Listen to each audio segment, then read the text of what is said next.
Hello, my friends, and welcome back. Thank you very much for being with me again today. Little by little, they will concede and they will tell us that the situation in Ukraine is bad and the Ukrainians are losing. Now it is the cover up session, which is let's see who we find at fault here. Whose fault was it that NATO lost in Ukraine? I think is the Ukrainian Zaluzny. I think he's the one that will be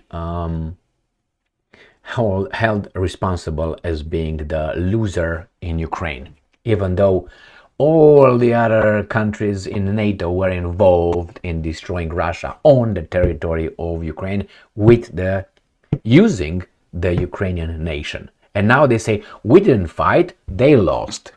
Why? Because they can say, you know what, NATO lost against Russia. But the Russians, that's the way they will trumpet it. Okay?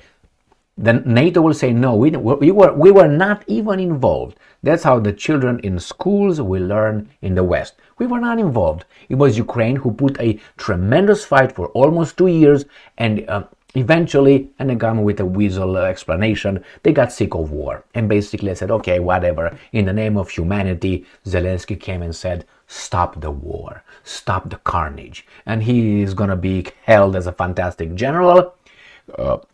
Irresolute guy over there, strong and Ukrainian army strong. Zaluzny, maybe a traitor.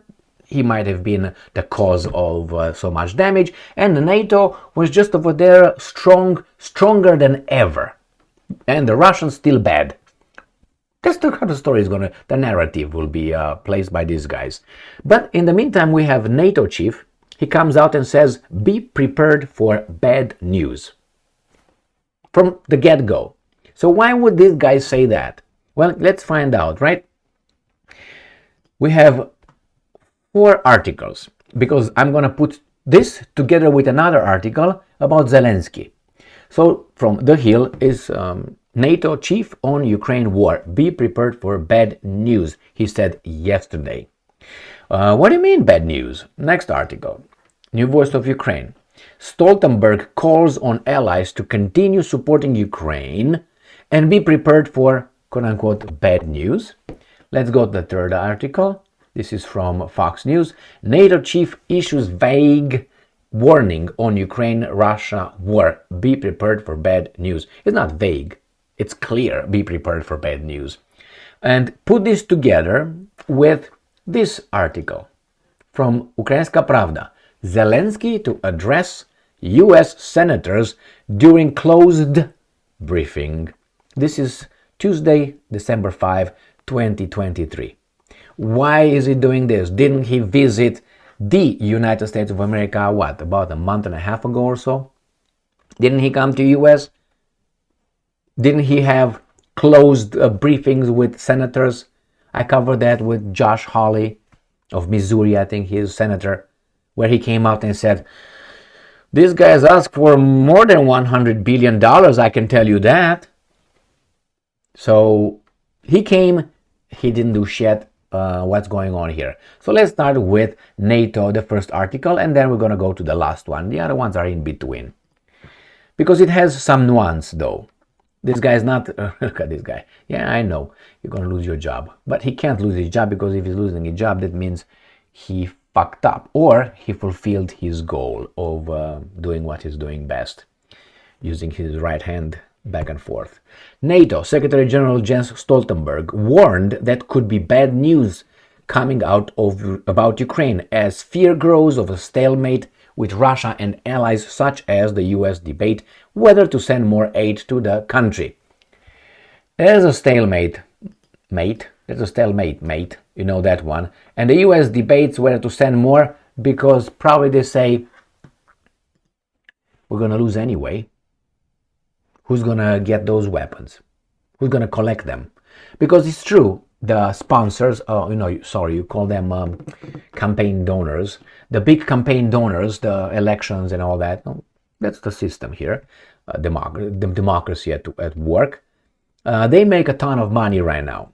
So those guys who provide Ukraine with weapons, if they provide over there advanced weapons, if the Ukrainians are losing, are going to leave behind those weapons. And they're afraid that their technology will just trickle into the Russian brains, because they are, the Russians like, oh, we don't know what to do. We send rockets in space. We have everything you have. And we have hypersonic missiles, which you don't, or at least workable or, functional. But somehow take those that software from the Abrams 1 tanks. The Russians will learn how to operate a tank. Okay, got that. So let's see what else this weasel is saying. And I'm quoting what Stoltenberg said. Wars develop in phases. So he prepares us. So this is the last phase where Ukraine is going to be going back. We have to support Ukraine in both good and bad times. Why? What's the connection? Are you an alliance? Why do you have to support it? Because you are the good and the Russians are bad? Oh, okay. Thank you. We should also be prepared for bad news. Now, is it a general statement, or he's just hinting at something? Now, I think correlated with this, or put together with this, I think this thing with prepare for bad news comes closer to something else. And you can add information in Marinka, Avdiivka, and Kupiansk, where the Russians are advancing, and you kind of realize that, and the failed Ukrainian counteroffensive, and then you kind of figure out the big picture is the bad news are about to come more and more and more. Zelensky and Zaluzny, they don't talk. Zelensky bypasses General Zaluzny to talk with other generals. Zelensky has good army and bad army. I cover that in another video in a moment. So all this together, there are bad news, bad news, bad news. Other countries refuse to give Ukraine weapons, or in this case Bulgaria vetoed. But I covered that yesterday or the day before. That's a different weasel tactic to get American. I'm not going to give them. I'll give them, because if you give them your old ones, we're going to give you new ones. That's what it is, a transfer of equipment, basically. So there are a lot of signs that the bad news are already here, but they are not spoken like, hey, you know what? That's it. We're done. And he's the guilty one right here, Zaluzny. We were not involved. We helped. We supported them, but we were not involved with anything. We didn't plan the counteroffensive. No. We didn't give them intelligence. No. Anyway, let's go back to this weasel. Let's see what else they say. Stoltenberg said in an interview with German broadcaster ARD on Saturday, according to Politico. So let's see what this guy wants, right? Ukrainian, Zelensky will address senators via a secure video conference link during a closed briefing on Tuesday, today, December 5. Oh, he's another Zelensky Stein, tells us. Right there. Senate Majority Leader Chuck Schumer. So Schumer, you see, when they tell you next time that these guys are victims, look at, remember, victims don't have any influence. That's why they're victims. So it can't be both ways. You have Schumer as being the majority leader in the United States Senate. You used to have Feinstein, right? And you had many others. I can't even remember. They have like 10 senators at least. Over there, they have Blinken with the foreign policy. They have, what's his name? Victoria Nuland. You have the president of the Ukrainian nation, plus the prime minister, plus the chief of staff. You have the defense minister of Great Britain. You have them somehow, and I can go on and on. It's just the ones that just pop up in my brain right now. You have all these guys, and somehow, how many Romanians have you heard being in this kind of position? Have you ever heard about one Romanian? Why not? Why not?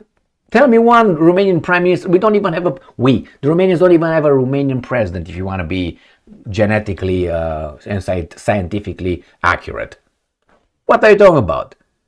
Romanians are the victims. Do they have any Senate Majority Leader in United States Congress?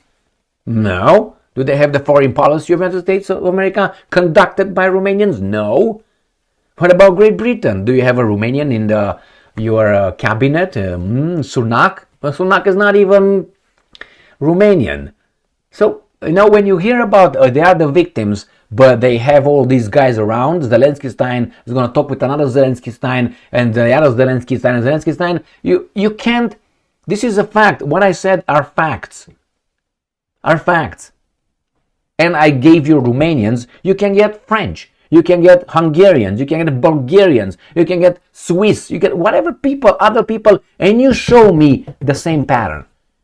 But somehow, these are the victims, my friends.